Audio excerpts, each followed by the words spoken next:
everybody, welcome back to another video. I am your host Dave, and today we're going to go over an amazing epic feat that has occurred in the New 52, and this is when Superman met the Phantom Stranger. Now this feat is very well known all throughout the community.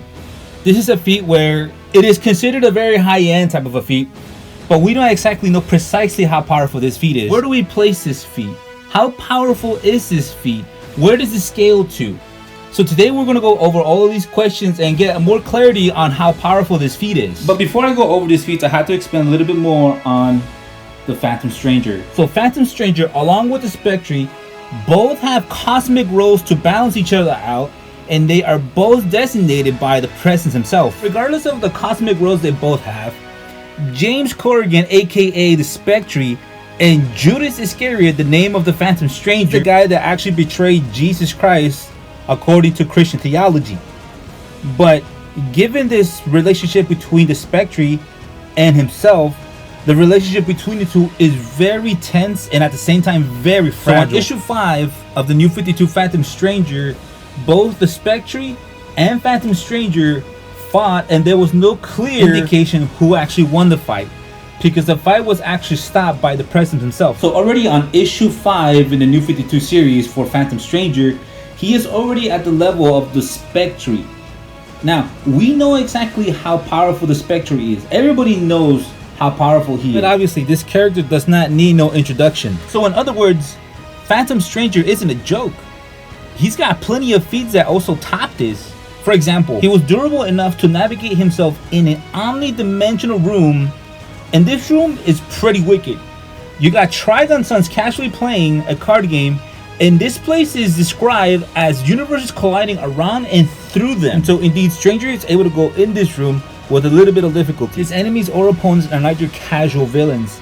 These guys are actually very powerful, such as the Sin Eater. He was able to subdue the Spectre along with the Phantom Stranger, and it took a fusion between the two in order to defeat him. He also suffered the wrath from the Presence on several occasions. This is my favorite one. He was able to casually walk up to the Spectre and deck him on the face. There is a lot to go by, even within his abilities. He's able to stop time.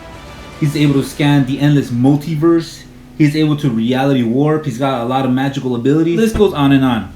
So, now regarding all of this information I've given to you, now I want to go over when he met Superman on issue 18. To briefly go over in this issue, the Sin Eater pretended to be Dr. Light in order to use Superman's guilt. The guilt that's being used was being manifested in order to crack reality to other dimensions. Superman's guilt had a huge weight on him. It took a toll on his mental state, and it actually drove him mad. And this is where the Phantom Stranger came in order to prevent that, in order to help him. Even in his attempts in order to calm down Superman, it was not working, because the Man of Steel was not in the correct state of mind.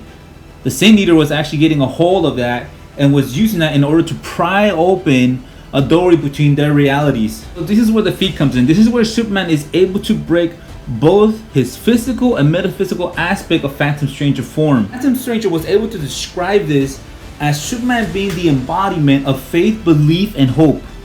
Now this created a massive psychic energy around Superman. Now I've always suspected this, but I always knew that hope is always a factor when it comes to Superman's abilities. This is something that Superman is all about. Hope is a very big factor when it comes to the story, when it comes to the plot. And even then, in the recent series of Dark Crisis, hope was one of the greatest forces in the multiverse. I want to argue that this hope element is the equivalent of a bloodless Superman. And you can find examples all throughout Superman comics where he's able to do amazing things when it comes to hope. When there is something needed to happen and a lot of people were hoping for this, and Superman is able to complete the impossible. So regardless, now going back into the comic book, this is where Superman was about to be lobotomized by the Phantom Stranger until he thought that there might be another way in order to help him. Now, in the end, Superman accepted this guilt and became terms with it.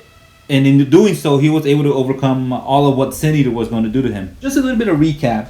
Superman was able to break the metaphysical and physical forms of the Phantom Stranger, right? It even surprised them for the fact that the Phantom Stranger had faced really strong opponent who is also the equivalent of the Spectre, who suffered the wrath of the Presence, And also, Fate's enemies are greater than him, and Superman was able to break that physical form and metaphysical form. Also, not to mention that his emotions was very strong, enough to crack reality open to other dimensions, and it was being used in order to pry open reality. So this hope factor Superman is very powerful. And this is a very rare occasion that we could see that this is something that Superman is able to accomplish due to hope. So guys, that being said, thank you so much for watching this video. I have a question for everybody. Let me know if you guys want to see. Do you guys want to see more feats of New 52? Or should I also go into mixing with debunking videos? Because I'm starting to see a little bit more of lowballing Superman out there. There's some other videos that I've seen that recently came out regarding about how, I guess, Death Battle got something wrong. And they talked a lot about Superman being a skillless fighter and so on and so forth. I could easily debunk that. But let me know which one you guys want to hear, guys. Do you guys want me to continue doing the feat videos? Or do you guys want me to integrate feat along with debunking videos? That being said, guys, thank you so much for watching. Until next time.